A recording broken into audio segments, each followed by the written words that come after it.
parents who own a motel along the Jersey Shore, and it's just so super touching and really endearing, and it's definitely a lot of colorful words in it, but it's very, very endearing. So I'm gonna read a couple of two passages that I just, as I was, and it's interesting because I dog-eared a bunch of it. I can look back at where I had dog-eared things. It's so great to dog-ear books. So you can look, oh, this is what I thought was cute back then. Okay.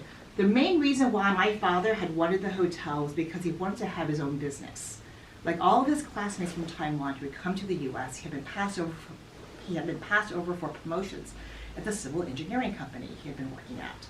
His boss had told him his English wasn't good enough, but after a few months with some textbooks, my father found out that none of the engineers, including his boss, really knew proper spelling or grammar. He ended up making a lot of corrections in the firm's reports. My mother told me they'd given him a bottle of champagne when he left, which he poured out in the street before throwing the bottle into the gutter.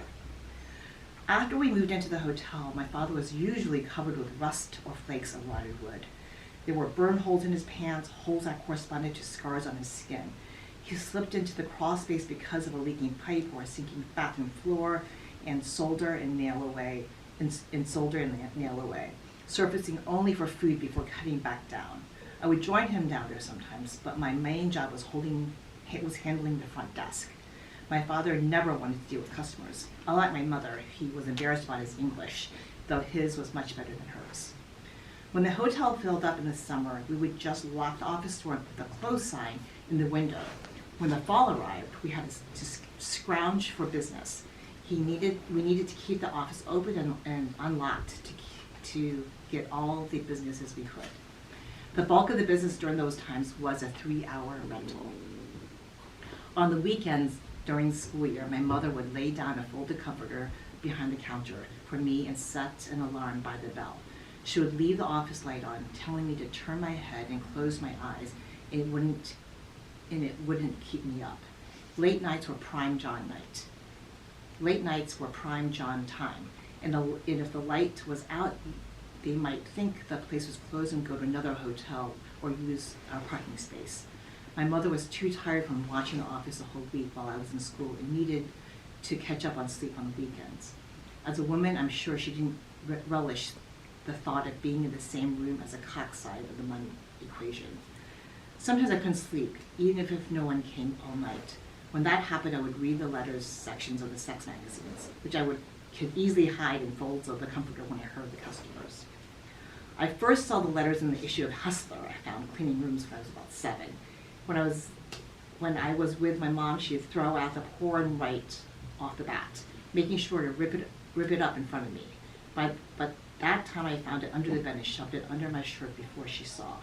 That magazine had an article on how to find hotels that charged hourly rates. It recommended going to non-chain hotels close to train stations. Or you could pick up hookers by the train station late at night and they would know which hotels to go in. A fuckhole was only a cunt. It was also a place to hole up. Is it okay that I'm reading it?